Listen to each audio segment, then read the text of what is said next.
मेरे को लगता है कि जब से एक मिडिल ईस्टर्न कंट्रीज में जब से आईएसआईएस का कहर टूटा, उसके बाद से अलकायदा को लोगों ने भाव डालना बंद कर दिया। बिल्कुल उसी तरीके से अलकायदा की हालत हो गई जैसे कि आज के ज़माने में ब्लिंकिट आने के बाद से बिग बास्केट की हो चुकी है।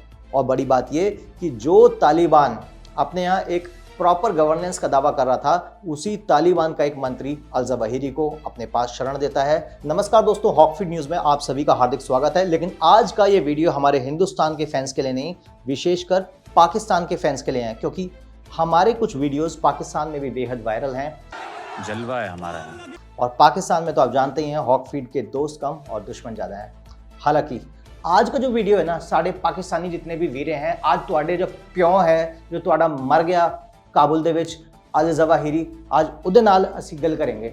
चलिए शुरू करते हैं। ठीक है, तो आपको बता देते हैं कि अमेरिका ने आतंक के खिलाफ ऑपरेशन में एक बड़ी कामयाबी हासिल करी है और काबुल में ड्रोन हमले में अलकायदा सरगना अयमान अल जवाहिरी को मार गिराया है। जवाहिरी की मौत के बाद अमेरिकी राष्ट्रपति जो बाइडेन ने खुद व्हाइट हाउस से सफल ऑपरेशन को लेकर ऐलान किया और बताया कि किस तरीके से सीआईए ने ड्रोन स्ट्राइक में अल जवाहिरी को मार गिराया है। तो एक बात करें, जैसे आजकल ब्लिंकिट का जमाना चल रहा है, 10 मिनट में डिलीवरी दे रहा है, 7 मिनट में डिलीवरी दे रहा है। बिग बास्केट से पहले कुछ समय पहले लोग डिलीवरी मंगाते थे, लेकिन जब से ब्लिंकिट और ज़ेप्टो आया है तब से बिग बास्केट को कोई पूछ ही नहीं रहा।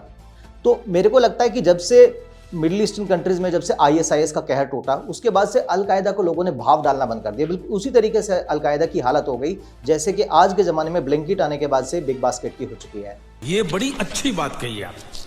खैर, बात केवल हंसने की नहीं है, मामला बेहद गंभीर है। ये वही अल जवाहिरी है जिसके तार 9/11 मामले से लेके तमाम इंटरनेशनल बॉम्ब ब्लास्ट से लेकर तमाम जितने भी ड्रग माफिया से रिलेटेड और टेरर से रिलेटेड जितनी भी एक्टिविटीज ग्लोबली हो रही थी, उन ऑपरेशंस का अलकायदा का टॉप मैन अल जवाहिरी ही था। जब तक ओसामा बिन लादेन था, तब ये ओसामा बिन लादेन का राइट हैंड माना जाता था। और अब अल जवाहिरी के मरने के बाद अलकायदा, जो कि वैसे ही कमज़ोर हो चुका है, वो अब कहीं ना कहीं एक तरीके से कह सकते हैं कि अमेरिका ने अपने जूते की नोक के नीचे कुचल दिया है अलकायदा को।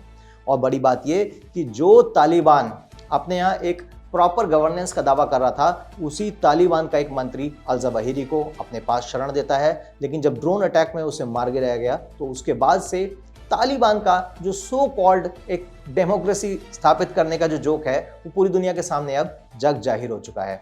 अब आपको ये भी बता देते हैं कि एक ऐसी खास आदत जिसकी वजह से अल जवाहिरी मारा गया। देखिए, हर व्यक्ति के पीछे कोई ना कोई उसकी एक ऐसी कमजोरी होती है जो उसको काल का ग्रास बना देती है।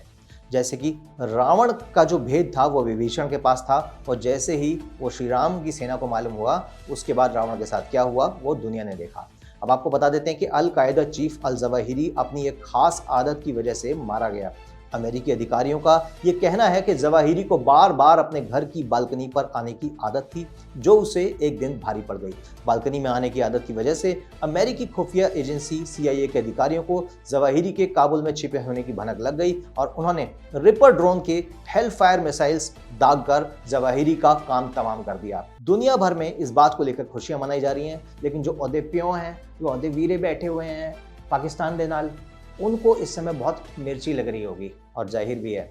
अब ये भी बताया जा रहा है कि तालिबानी गृह मंत्री शिराजुद्दीन हक्कानी ने अल जवाहिरी को शरण दे रखी थी। इस हमले में हक्कानी के एक रिश्तेदार कमांडर के भी मारे जाने की खबर है। जवाहिरी के साथ उसका परिवार भी इसी मकान में रह रहा था। अब हमारे पाकिस्तान के दोस्तों से हमारी एक छोटी सी गुजारिश है, अगर इसी तरीके से छोटे या बड़ा किसी आतंकवादी को शरण देंगे तो एक दिन अमेरिका का ड्रोन आपकी छत पर होगा, और वो दिन भी दूर नहीं जब भारत के ड्रोन भी लाहौर से लेकर इस्लामाबाद तक लहलहा रहे होंगे और यहाँ वहाँ बम गिरा रहे होंगे उन आतंकवादियों पर जिन्होंने पूरी दुनिया को इस समय परेशान कर रखा है। आपको बता दें कि इस ऑपरेशन की खास बात यह है कि इसके लिए कोई भी अमेरिकी सैनिक अफगानिस्तान की राजधानी काबुल में मौजूद तक नहीं था।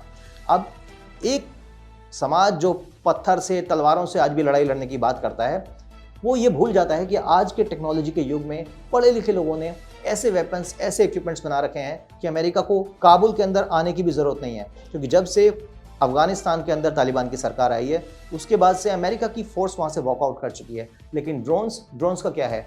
ड्रोन्स ना तो किसी की जाति ना किसी का धर्म देखते, बस जहाँ बटन दबाया सीधा बूम। तो वही हुआ जवाहिरी के साथ।